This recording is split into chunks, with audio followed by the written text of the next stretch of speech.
Pessoal, vamos então para mais uma aula de sociologia agora. Nós estamos estudando sobre a diversidade brasileira, né? Como aconteceram essa mistura de raças que nós falamos, o afrodescendente, os índios, os europeus e tudo mais.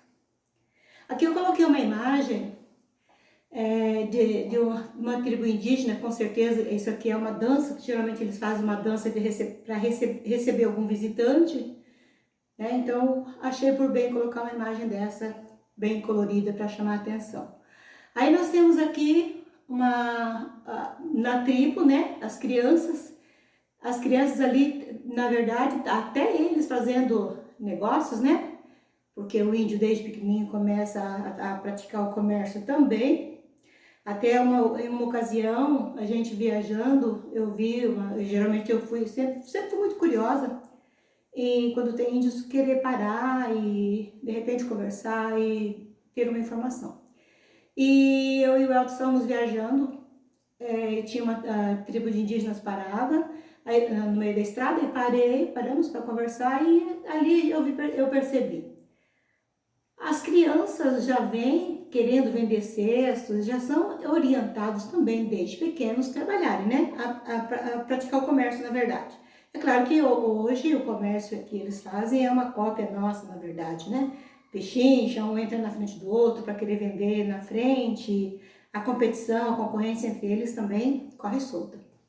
Bom, no Brasil, após mais de 4 séculos de expropriação, tortura e escorraçamento, esse povo alcançou o direito de habitar áreas demarcadas e protegidas por lei, por meio de revoltas indígenas no período colonial. Assim, hoje temos as chamadas terras ou reservas indígenas. No Paraná, inclusive, tem várias reservas indígenas. É por esse motivo que a Constituição Federal, no artigo 231, coloca tais reservas como bens da União, ou seja, essas terras são inalienáveis e intransferíveis, além de serem de uso exclusivo desta etnia. Então, essas reservas são exclusividade para os índios, né? Para lá, para o lado de Guarapuava, tem umas terras ali, uma reserva indígena, que se você viajar para lá, você vai ver que tem uma grande propriedade com casas para os índios morarem, mas eles não mudam os hábitos deles, porque a gente sabe o porquê que não mudam, né? Faz parte da cultura indígena. A Fundação Nacional do Índio, que é a FUNAI, é uma instituição federal vinculada ao Ministério da Agricultura, responsável por gerenciar a política indigenista no Brasil. Ela demarca as terras, estabelece as condições ideais de justiça e sustentabilidade social, além de impedir invasões. Então, essa é a política, essa é a obrigação da FUNAI, né? Eles que são responsáveis por gerenciar toda essa terra, essas reservas indígenas que nós temos. Então, existem muitas brigas também, né? Nesse caso, porque as pessoas tentam invadir achando que o índio não é dono de nada, né? Acaba invadindo os espaços. A demarcação de terras, além de valorizar a cultura dos povos indígenas no Brasil, também é importante por combater o desflorestamento e contribuir na preservação das espécies da fauna e da flora local. Porque desflorestamento, ele contribui para que não derrube, né? Para que preserve as espécies. Eles são um dos defensores da fauna e da flora. Eles sabem mais do que nós sobre a importância da conservação do meio ambiente. A influência da cultura indígena no Brasil está presente em diversos traços tradicionais, além de ser uma das grandes raízes que compõem a identidade do povo brasileiro. Confira alguns traços dessa cultura presentes no Brasil. Vamos lá, então, o que aqui nós temos? Essa influência tradicional, eu vou dizer assim, que a nossa identidade, eu tenho sangue indígena, a minha tataravó me ensinaram que ela foi domesticada. Na verdade, né, hoje, eu entendo, ela trouxeram para conviver, meu tataravô acabou casando e tal, mas eles diziam assim que ela foi domesticada, como se eu entendia enquanto criança, como se ela fosse tipo como um animal, que não tinha como conviver no meio do ser humano, olha bem. Isso era o que passavam pra gente, né? Mas a gente tem muitas pessoas que têm, inclusive Paranaguá, né? Nós temos grandes raízes indígenas nas ilhas também temos, a gente vê até nos traços das pessoas que têm um traço da cultura, tem um traço indígena, né? No esporte, na parte física das pessoas, tem muita tradição aí no nosso país, porque tem muita identidade do povo brasileiro, né? Que era o povo indígena que começou-se aqui no sul do Brasil. Confira alguns traços dessa cultura presente no Brasil, então. Comidas típicas, que nós temos muitas, comer milho, pipoca, mandioca, né? São comidas típicas indígenas que a gente trouxe para nossa cozinha. Objetos como a rede de descanso, né? Quem não gosta de deitar numa rede no verão para descansar, né? Que é muito bom, numa sombra também. Hoje a gente tem muito comércio em cima da venda de redes. Os saberes relacionados às ervas medicinais, muitas ervas também, que faz parte da nossa cultura, vem da identidade dos indígenas, nomes de animais, folclore e religiões, festas tradicionais, relação com o meio ambiente, tudo isso são tradições que nós trouxemos para os nosso costume, né? Nossos valores culturais. As aldeias mais isoladas ainda preservam de maneira significativa a cultura indígena, mas a realidade é que grande parte dos índios está inserida em duas culturas diferentes, sua cultura nativa e aquela imposta pela modernidade. Então nós temos aí o índio, Paranaguá, nós temos escolas indígenas, né, nas ilhas, nós temos também, pensando assim, aqui em Pontal do Sul, também nós temos tribos indígenas, que é uma reserva, que moram ali, inclusive eu fui visitar, conversar com o pajé, para trazer para uma escola para falar sobre a cultura indígena na escola. Então assim, hoje eles moram em casa com luz elétrica, fogão a gás, eles têm tudo, praticamente quase tudo que a gente tem. Tem celulares, eles têm TV, né? Essas pessoas, mas eles não deixam de ter a vida simples do qual eles fazem parte, que é da cultura deles. Mas tento, né, fazer uso um pouco dessa nossa modernidade, porque eles também acabam convivendo conosco. As crianças de Xangri-Lá, que é da tribo de Xangri-Lá, estudam no Maria Helena, que é uma escola em Xangri-Lá. Estuda junto com os demais. Então, é uma cultura meio que imposta, porque eles têm que conviver, eles têm direito à escola e têm o direito de conviver com todos os direitos que a lei garante, né? Aqui eu coloquei, nós fizemos uma viagem para Manaus e lá a gente foi visitar uma tribo indígena. E nessa tribo eles nos mostraram como era a recepção e tal. Na recepção eles fazem uma dança, eles cantam e fazem uma dança, eles abençoam os visitantes, quem está ali, né? Então foi bem interessante essa nossa visita nessa aldeia, porque deu para a gente perceber eles passaram para nós o cotidiano deles lá na Amazônia, né? Manaus. E aí nós temos aqui eu tirei essa foto dessa criança com essa mãe, um bebê lindo, maravilhoso, aí também dançando junto com a mãe dança numa boa, com a criança no colo, como se fosse, vamos dizer assim, a gente pensa assim, o índio não, mas o índio faz as coisas como nós fazemos. Eles estavam vestidos assim para nos receber, para fazer essa dança, né? Essa oração, essa bênção. Mas no cotidiano deles, eles não vivem, mesmo lá na Amazônia, eles não vivem nus, não. Aí aqui mais uma foto. Aqui uma foto, eu e o Elton com essa senhora é a avó do bebê, né? E esse menino é filho dela, que é um índio. Eu com o pajé. Eu vou dizer para vocês uma coisa, que o índio não toma banho, né? É o que a gente aprende. Índio não toma banho, mas toma banho sim, eles não usam perfume. o cheiro deles é um cheiro de gente, é o cheiro que eu senti, aquele cheiro forte do pajé. Até eu costumo dizer que foi o que me marcou bastante, foi o cheiro do pajé após a dança. Então vamos lá. É importante ressaltar que apenas um território nacional existem aproximadamente 230 tribos distintas.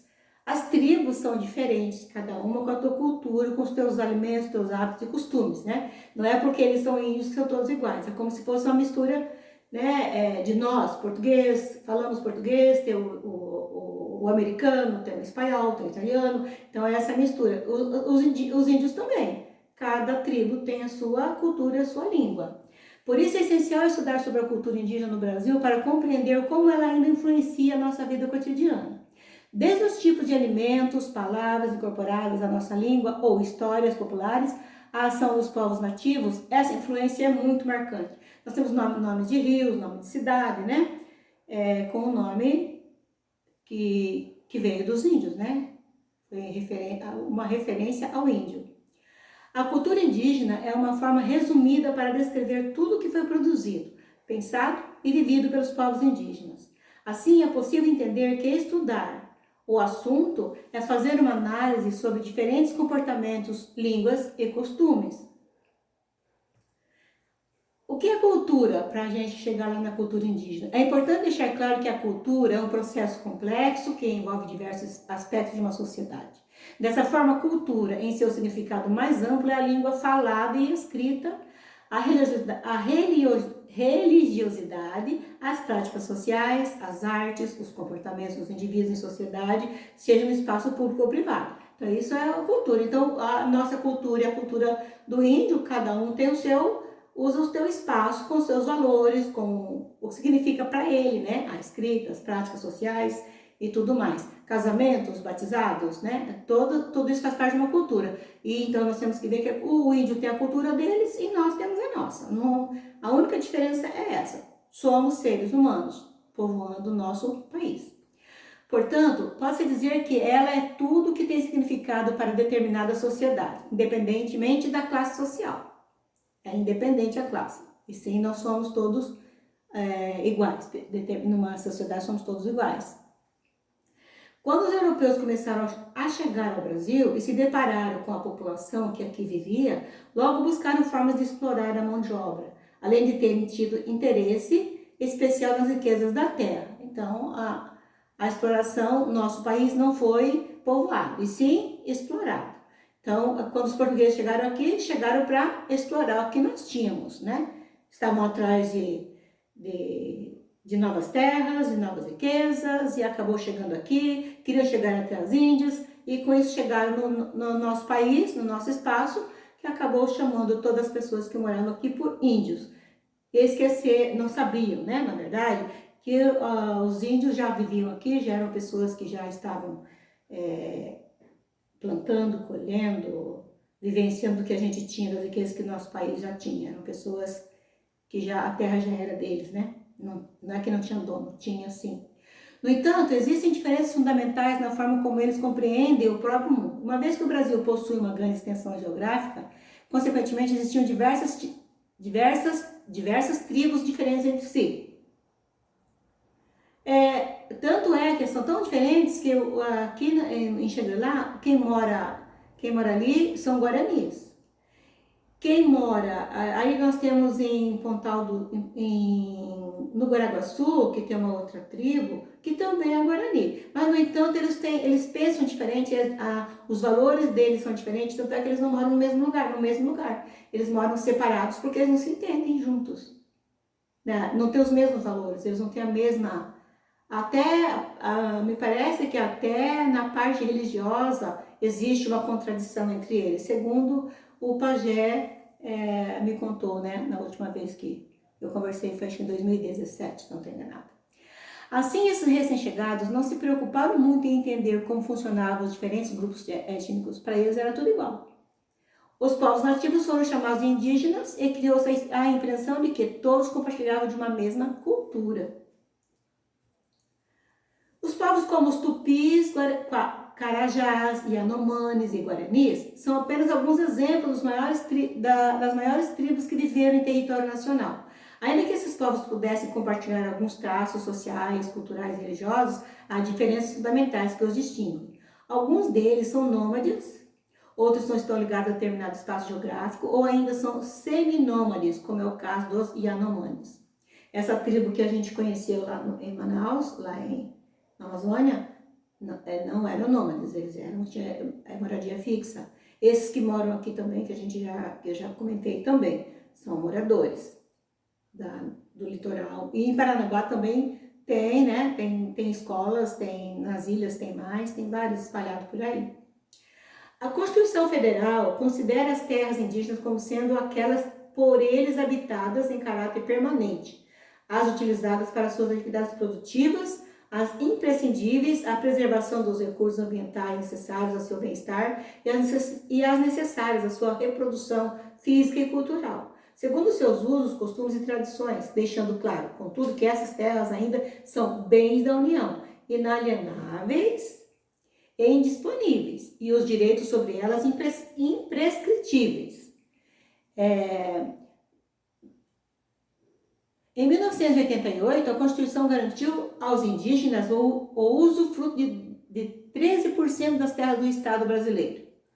Então, a Constituição de 1988 garantiu para os indígenas 13% das terras do Estado brasileiro de usufruto, quer dizer, eles usam, mas não podem vender. Eles moram, plantam, colhem, só que não podem vender. Os outros 87% estavam ocupados pelo resto da sociedade. As terras não são indígenas, continuam pertencendo à União, até para que não sejam invadidas, mas os indígenas têm o direito de usá-las. E na verdade o que eles querem é que façam demarcação, né, das terras para que não seja invadida, e não só esse bem que eles dizem aqui. Não podem vender, mas podem usufruir dos rios e da floresta. Antes da invasão europeia, as terras que foram denominadas Brasil eram 100% indígenas. Então, antes que os europeus chegassem aqui, eram 100% indígenas. Hoje o governo garante apenas o usufruto de 13% dessas terras. Então, o que aconteceu com eles? Foi tirado o direito, né? Foi tirado deles a terra. O nome da lei número 6.001, publicada em 1973, ela aborda as relações que o Estado e a sociedade devem ter a respeito das questões indígenas. Sua base foi o velho Código Civil Brasileiro de 1916. Os índios, sendo eram tidos como relativamente incapazes, tinham que ser tutelados por um órgão, que atualmente é a Fundação Nacional do Índio, a FUNAI, até que eles estivessem integrados totalmente às leis e costumes da sociedade brasileira. Então, forçando com que os índios fossem integrados, né? Se adaptassem às nossas normas, às nossas leis. Foi justo isso com eles? Eles eram tidos como incapazes. Olha aqui um trecho da lei. Relativamente incapazes? O direito civil mostra que relativamente incapazes devem ser assistidos. Os atos praticados pela relativamente incapazes são considerados anuláveis quando praticados sem a devida assistência. São relativamente incapazes, maiores de 16 anos e menores de 21 anos. Pródigos, pessoa com compulsão em comprar e gastar. Então veja, eles eram incapazes dos maiores de 16 e menores de 21 anos. Eram reconhecidos como incapazes. Mas, com a Constituição de 1988, isto foi rompido porque os índios têm direito de permanecer com sua própria cultura. A Constituição diz que é direito da União proteger e respeitar os direitos dos índios, assim como o usufruto de suas terras. Reconheceu também a defesa de seus direitos e interesses perante julgamento com a sociedade, ou seja, os indígenas podem entrar em juízo contra o Estado e o órgão tutor. Tanto é que ultimamente a gente vê as discussões, né? Eles participam da política, porque a Constituição lhes dá o direito, e eles estão sempre em defesa das terras deles. Os direitos de suas terras passaram a ser reconhecidos de forma permanente. O índio exercendo sua cidadania. Muitas vezes o próprio estatuto impede o índio de recorrer à lei ou exercer o seu direito de voto. Além dele ter uma tutela estatal, como é o caso do artigo 9, eles precisam ter pelo menos 21 anos, reconhecer a língua portuguesa, compreender hábitos e costumes da sociedade nacional e se qualificar para uma atividade útil da sociedade para se adequar à lei. Então, forçando aí ainda com que eles mudem, né? Com que eles sigam os nossos hábitos e costumes. Contudo, aproximadamente 300 mil índios exercem sua cidadania com o título eleitoral e são considerados na sociedade de acordo com 3 categorias de civilização: índios isolados, em vida de integração e os integrados. Sendo esses últimos aqueles que podem votar por exercerem seus direitos civis. Então, esses que fazem parte da integração e são integrados, eles também têm direito a voto.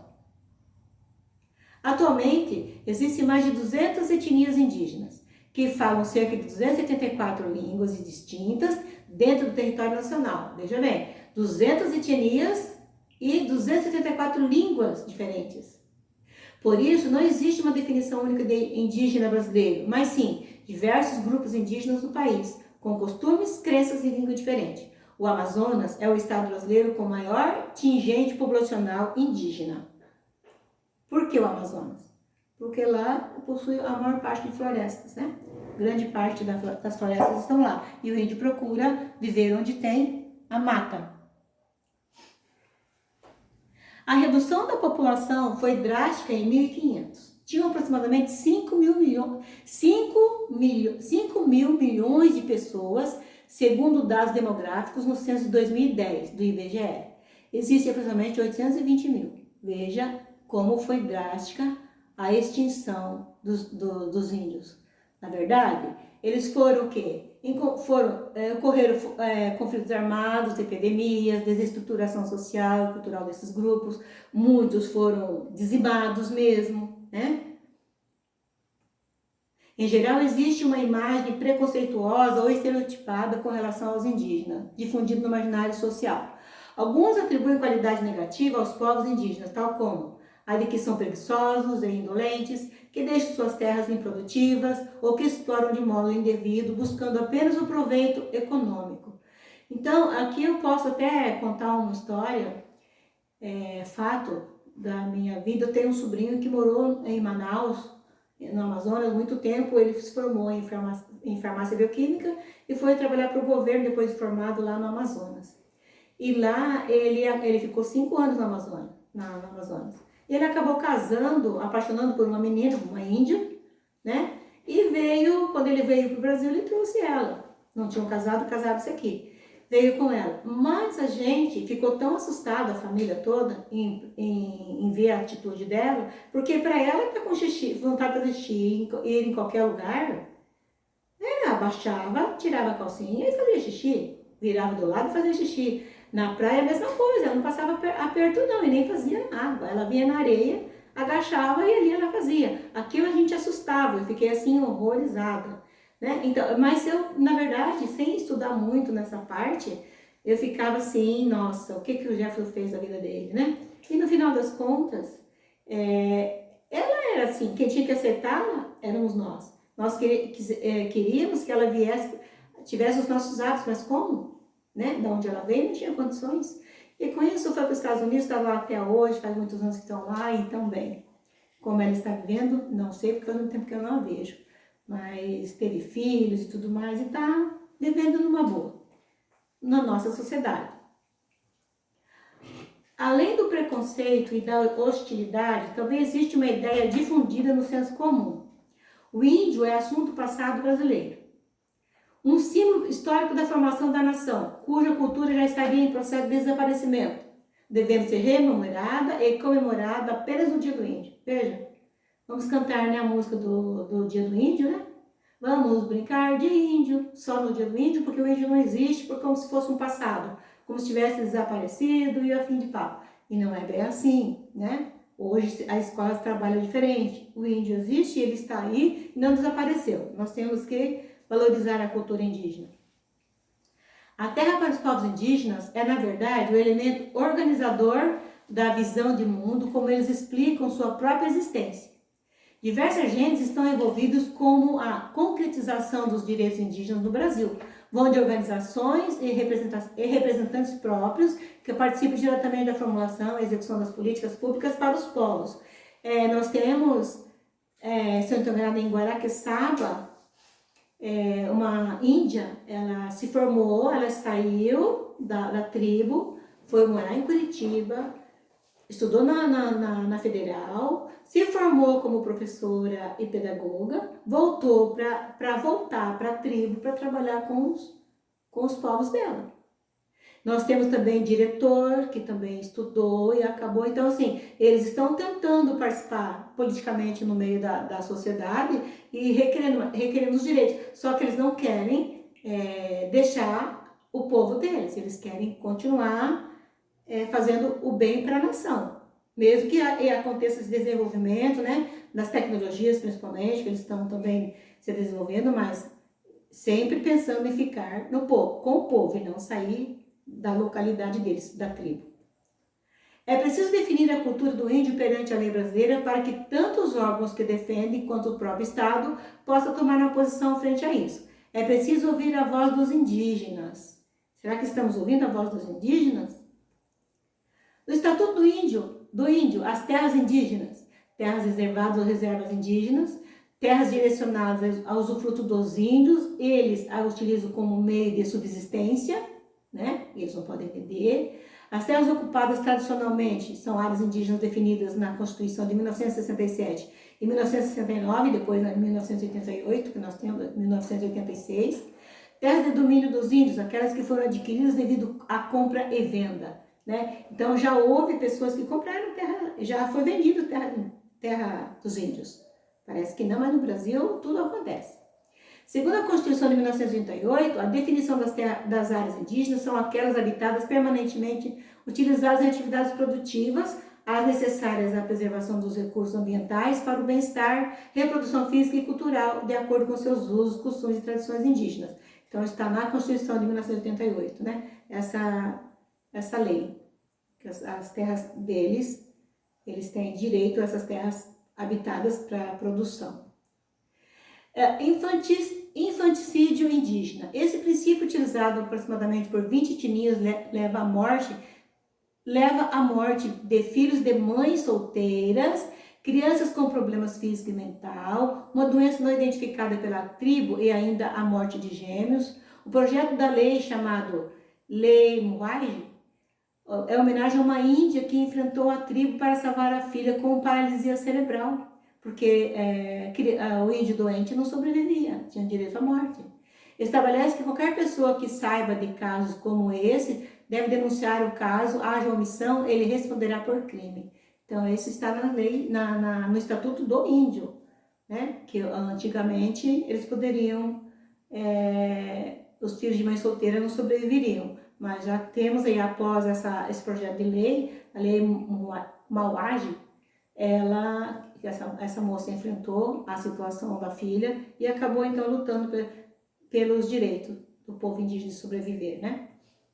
Apesar das terras dos lagos e rios pertencerem à União, nenhuma pessoa, a não ser os índios, podem utilizar essas áreas, assim sendo os primeiros habitantes do local. Na nova Constituição, eles foram considerados donos por direito, sendo responsável o Estado a delimitar essas terras. Contudo, fazendeiros, poceiros que ocupam áreas pertencentes a esses povos, torna esse processo mais difícil. E tem muitos poceiros, né? Fazendeiros nas terras que foram demarcadas por povo indígena. Vivem em briga até hoje por essa questão. Assim, o Conselho Indigenista Missionário, a Comissão Pro Índio, a Associação Brasileira de Antropologia, entre outros, pressionam a FUNAI a fim de que eles possam cumprir o seu papel na defesa dos índios. Atualmente, as questões indígenas estão mais relacionadas com a demarcação de terras. Acordo com dados do IBGE, existem aproximadamente 105 milhões de hectares de terras que precisam ser demarcadas. Até hoje não foram demarcadas ainda, né? É preciso que a FUNAI faça isso. Agora temos uma atitude sociológica para ser analisada na apostila da página 27. Vocês vão ler, né, na página 27 um texto e vão responder as questões na página 28, ok? Esse é referente às questões indígenas. Agora, na questão das tribos urbanas, eu coloquei aqui, né, o que seria tribos urbanas, né? São os tipos de hábitos, né, da sociedade. Temos aí o roqueiro, o nerd, o hippie, quem gosta de skate, né? A menininha bem moderna aí, o emo, o dark, guapeira. Então, assim, nós temos, eu coloquei essa imagem para chamar a atenção um pouquinho do que seria tribos urbanas.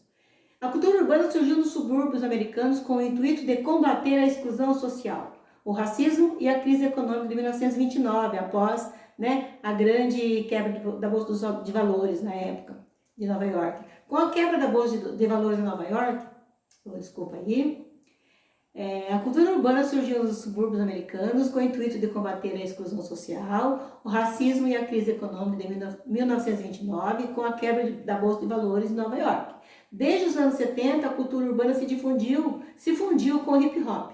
O movimento tem um papel social importante, pois representa os segmentos marginalizados, estimula o exercício da cidadania, quebra preconceitos e une forças. Então, desde os anos 70, né, surgiu essa cultura do hip hop. E depois tem, né, na época era motoqueiros, aí temos lá os hippies, tem muita coisa no meio dessa cultura. Eu coloquei aqui uma imagem de uma cultura urbana que vocês conhecem, né? De repente alguns de vocês praticam o skate, né? Tem que ter uma coragem danada para fazer esse tipo de treinamento. Aí aqui nós temos mais aqui é a dança com o corpo, né? Dança de rua. Aqui um tipo de tribo, né? O gótico, o emo, cada um com seu jeito de ser. O grafite, que é outra cultura, que é de origem italiana, significa escrita feita com carvão, que eles fazem isso, né? É usado para denominar inscrições feitas em paredes desde o Império Romano. No fim da década de 60, jovens do Bronx, bairro de Nova York, destacaram-se nesse gênero artístico, que utiliza tintas spray. E no Brasil nós temos, então, essa cultura em vários lugares, né? Em vários lugares tem os muros, que não é pichação, mas sim o grafite é uma obra de arte e não pichação. Para não ser pichação, tem que ser pedido, tem que ter autorização para que faça a obra de arte nos muros, né? Aí tem o street dance, que também é conhecido como dança de rua, né? Eles usam a linguagem parecida com a da mímica e usam movimentos acrobáticos coreografados da ginástica olímpica, saltos que exploram o contato do corpo com o chão. Também é uma cultura urbana, né? Os espaços que eles fazem geralmente é no espaço público e muitos deles chamam outro para dançar e tudo bem. E aí nós temos o hip hop, que é o gênero musical que surgiu nos anos 70 na comunidade jamaicanas, latinas e africanas da cidade de Nova York, também depois da quebra de valores, da Bolsa de Valores. O criador do movimento é Afrique Bambaataa. Estabeleceu 4 vertentes na cultura do hip hop: o rap, o digi, break dance e grafite. Os guetos onde o hip hop foi originado enfrentavam problemas sociais como pobreza, violência, racismo, tráfico de drogas, infraestrutura precária, sistema escolar defasado. Tudo isso aí vem, né? E veio para o Brasil. Essa cultura urbana acabou chegando aqui no nosso país. As tribos urbanas são caracterizadas tanto pela dimensão estética, pela beleza, né? Definida por estilos de roupas, penteados, acessórios e formas de comportamento, quanto pela dimensão ética, que envolve o comportamento de valores, símbolos e práticas entre o grupo. Além disso, utilizam-se de diversos espaços para interação social, seja praças, shopping centers, internet, até mesmo nas escolas. E hoje tem vários lugares, né? Os grupos desses grupos nós temos na internet, nos relacionamentos, em tudo quanto é parte que se fala de dança, que se fala de espaço para comunicação, eles desenvolvem para chamar a atenção e para ir agrupando mais pessoas nos grupos. Então, gente, dentro desse conteúdo era isso. Aí vocês têm, além daquela tarefa, né, da página 28, vocês têm ainda na página 20 e 29, que é dentro da atitude sociológica. Vocês vão resolver no caderno. No caderno, a página 30, e também o grupo de estudo da página, o grupo de estudo da página 30. Então, 29 é a atitude sociológica, que são questões para resolver no caderno, né? Uma pesquisa, se você participa ou não de algum grupo, alguma cultura urbana. E na página 30, que é a hora de estudo, ok? Bom, por hoje é só, né? Bom descanso a vocês, um bom final de semana. Sexta-feira é feriado, né? Dia 1º, feriado. Não, com certeza não vai ter aula para vocês, eu acredito. Vai ter conteúdo. Não conversei com o Sr. Elton ainda se terá ou não. Mas por hoje é só, ok? Boa noite, beijo para vocês.